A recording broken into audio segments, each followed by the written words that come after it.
Alors bonjour chers téléspectateurs et merci pour votre constante fidélité sur notre page officielle Soulou Baba Info.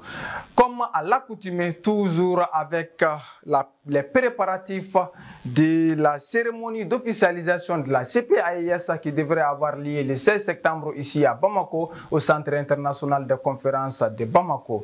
À cet effet, nous avons un invité ici sur notre plateau, Mahamar Idriss Maïga, premier vice-président du Sentinelle Malikouroua. Monsieur Maïga, à vous le micro pour la présentation.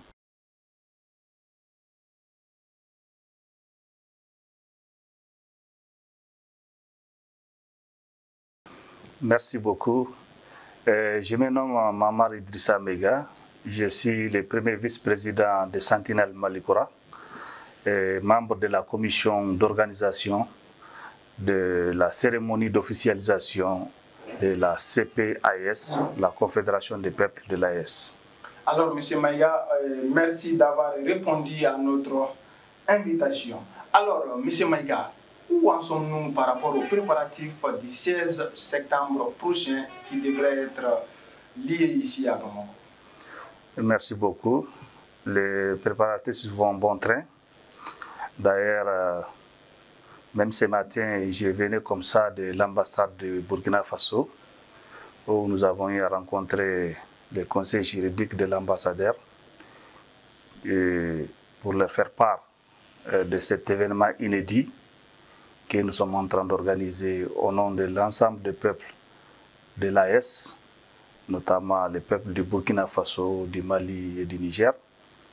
Et ils ont été très ravis et ils nous ont manifesté leur soutien et leur accompagnement et la mobilisation aussi de tous les compatriotes de ces pays qui sont au Mali, puisque le choix a été porté sur le Mali pour honorer et pour organiser cet événement, dû au fait que le premier mandat même de l'AES est confié au Mali. Donc c'est un honneur aussi que nos autres collègues, nos autres amis des pays de l'AES ont bien voulu nous accorder pour organiser la première édition qui constitue même l'édition d'officialisation de la CPAES. Alors, M.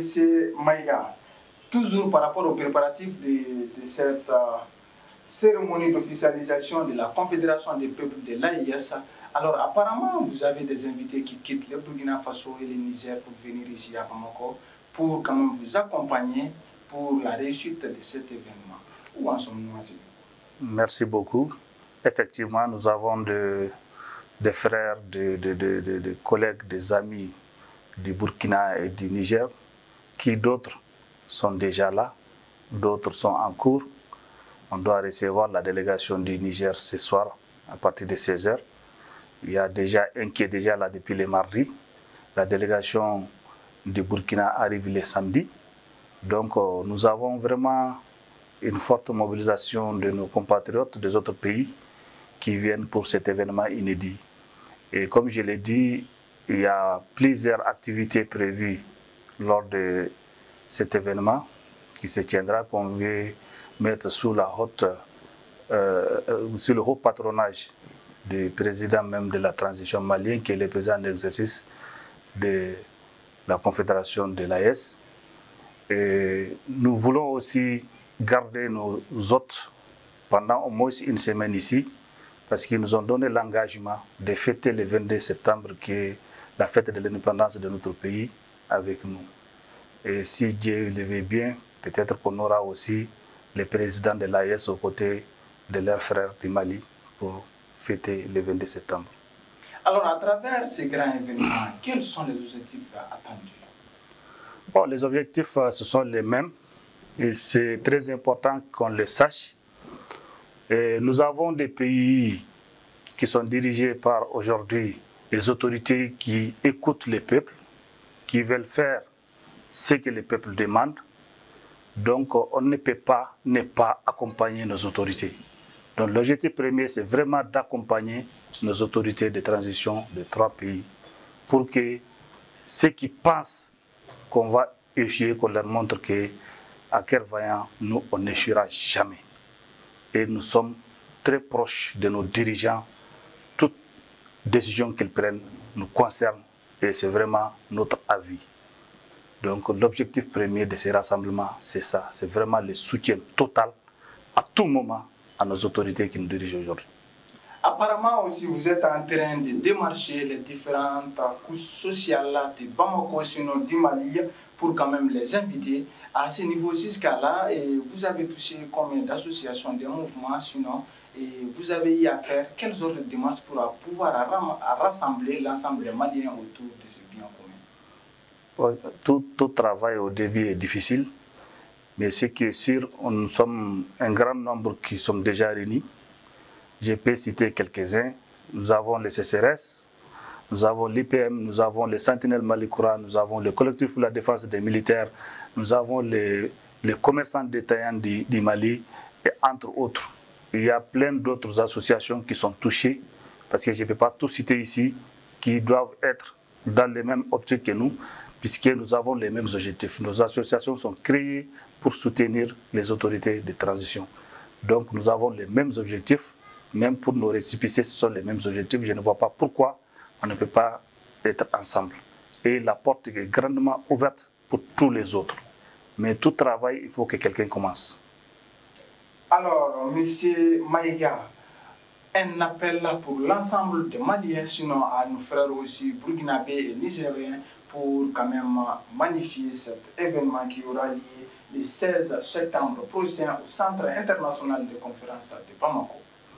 Merci beaucoup. Effectivement, c'est un appel pressant, un appel patriotique que je lance à l'ensemble des peuples de ces trois pays qui se sont donné la main et aussi la diaspora de ces pays qui sont au Mali, à Bamako, pour se mobiliser les 16 à partir de 15 heures au niveau du CICB pour vraiment magnifier cet événement qui est inédit, qui est très important pour nos autorités et pour nos trois pays.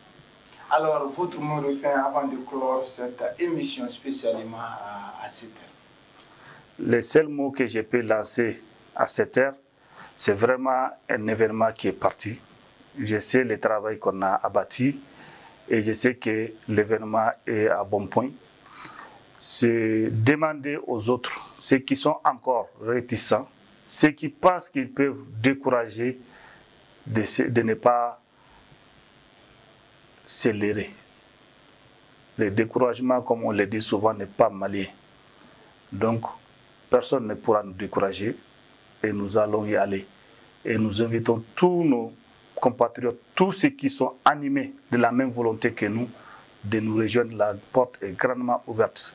Personne n'est meilleur que personne, personne n'est premier que personne. Et c'est le Mali, le Burkina et le Niger qui y gagnent. Merci. Alors, chers téléspectateurs, c'est la fin de cette édition. Je vous rappelle que nous étions avec Mahaman Idriss Maïga, le premier vice-président du Sentinelle Malikoura. Tous au rendez-vous le 16 septembre au Centre international de conférence de Bamako à partir de 15 h. Au revoir, à bientôt.